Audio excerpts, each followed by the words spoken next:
Hi, and welcome back to Bible History, Man. This week we're going to talk about the rise of Herod the Great and how he came to be king of Israel. Last time, we talked about Pompey taking Jerusalem and folding it into the empire and making Hyrcanus into a puppet client ethnarch of Rome.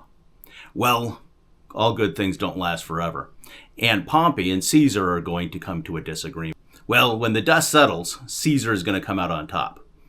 During the battle, both Hyrcanus and his people and the family of Aristobulus are both going to fight on the side of Caesar. During this fighting, the governor of Judea, who was appointed by Pompey, who switched sides over to Caesar, is going to lead a Roman army on behalf of Caesar in Egypt.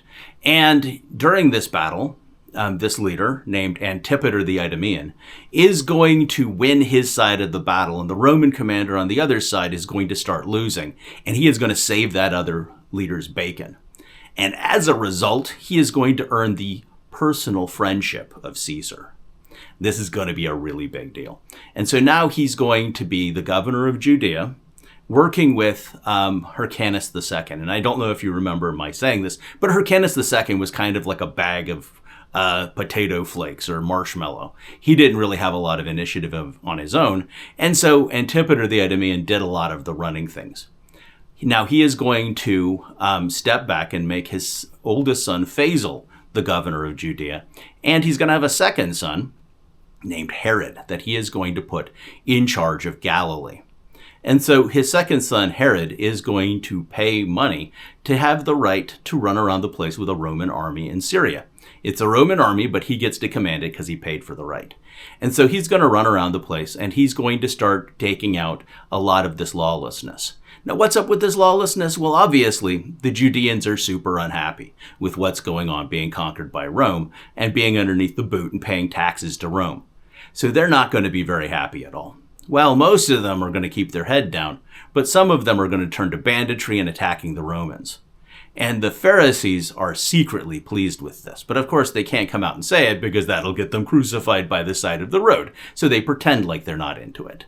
Well, Herod is going to catch the leader of one of these groups that's been very prominent in doing his thing.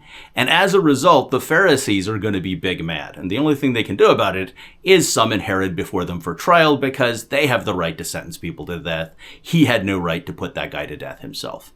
And so Herod is going to appear before them for trial day after day. And they were going to sentence him to death, but unfortunately, Herod didn't show up on the day of sentencing. He went to go hang out with his army. And so that's going to be that. And they're going to be able to do nothing but grit their teeth in rage, because what are they going to do? Go beat up a Roman army? I don't think so. Now, under Caesar, the Jews are going to be relatively well treated.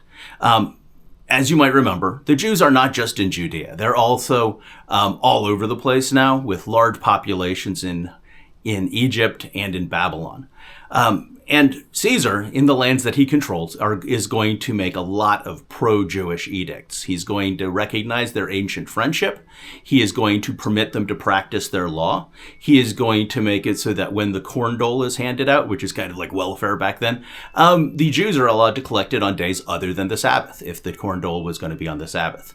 And he's going to exempt them from having to present themselves before the magistrates on the Sabbath day as well. He's also going to have really harsh laws regarding anyone who damages the scriptures. He's going to collect a temple tax and deliver it to the temple. And so all of these orders are going to be made. They're going to be very pro-Jewish from Caesar.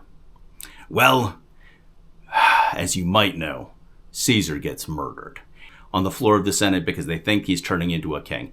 And I don't know that they're wrong. He was kind of turning into a king.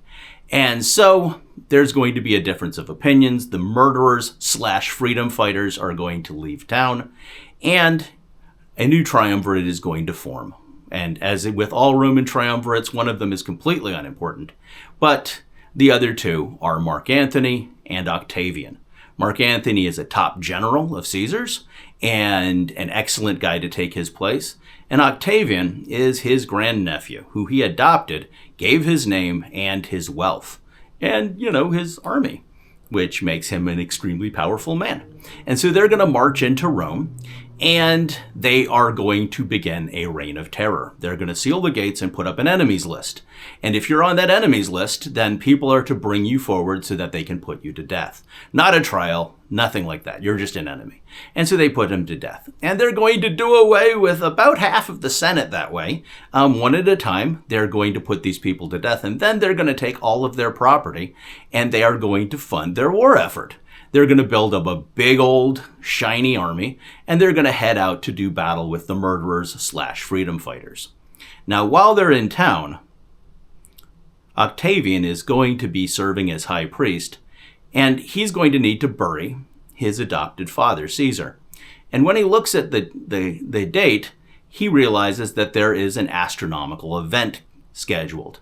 And so he's going to do the funeral oration at that time. And when the astronomical event takes place, he's going to call forward his soothsayers. He's going to get over here, guys, get over here. He's like, guys, pretend like we're conferring about stuff. I already know what I want to say, but you guys just confer with me. Okay, that's enough. And then he says, people, I have conferred with the soothsayers, and it is true. The heavens have declared that Caesar is a god, and I, Octavian, am the son of God. And then when he's done doing this, he and Mark Antony are going to take their armies, and they are going to meet the murderers/freedom fighters at Philippi, where there will be decisive battle, and they will win, and then they're not going to need so much army anymore. And they are going to settle a bunch of their soldiers in the area and give the entire city of Philippi Roman citizenship. And citizenship is a really big deal. At first, Rome gave citizenship to everybody. When they were in there, they gave citizenship to the Latins and the Samnites and the Etruscans. These guys are all just a bunch of Roman citizens. But by this point, citizenship is just for the select few. And if you're a citizen, then you have rights. And if you don't, you don't. Which means that if you're a citizen, you can't be made to carry people's armor a mile, for example, and you can't be beaten without trial, and you can't have the more hideous forms of punishment. For example, you can't be crucified if you're a citizen. And so there's going to be a lot of talk about Roman citizenship for Paul. That's what this is going to all be about, because Roman citizenship is kind of a big deal. And so they're going to give citizenship to the entire city of Philippi. And then Octavian is going to run off to rule in the west, and Mark Antony is going to rule in the east. Meanwhile, in the east, under the rule of Mark Antony, Antigonus is going to get the aid of the Parthians, and he is going to assault and take back Jerusalem from the Romans.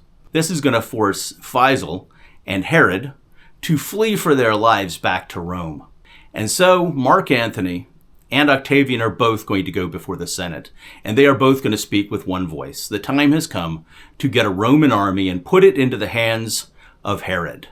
Why not Faisal? Well, Herod got away, but Faisal was not so lucky. He's going to get caught before he gets away, and so now there's only Herod that's left of the brothers. And so Herod is going to receive an army at the hands of Rome, and it is going to take him approximately 3 years and strong siege, and he is going to break through the walls of Jerusalem, and he is going to sit his tail feathers down on the throne of Judea. He was a private citizen. He was not a king. His father was not a king. His father was just an advisor and a governor. And here he is sitting on the throne of Jerusalem. And again, he's not of the line of David. He's not even Jewish. He's an Edomite or an Idumean. The people of Jerusalem hate him, but they also fear him because he's got a big scary Roman army, and he's clearly not afraid to use it. But the rebellion is going to get more marked underneath of him, and he is going to show his strength by keeping the peace in the land with his Roman army. But he's only king because of his Roman army. Next time on Bible History Men, we're going to talk about Herod the Great, who he was, what kind of a person he was. Well, that's another one of my episodes. Thank you so much for watching the whole way. If you have any questions, please leave them in the comments below. I love to answer questions. And if you're interested in it, I would love to talk about it. Also, if you have any other ideas about things that I could tell you about biblical history, I'm always open to suggestions, because it's what you want to hear that I would like to talk about.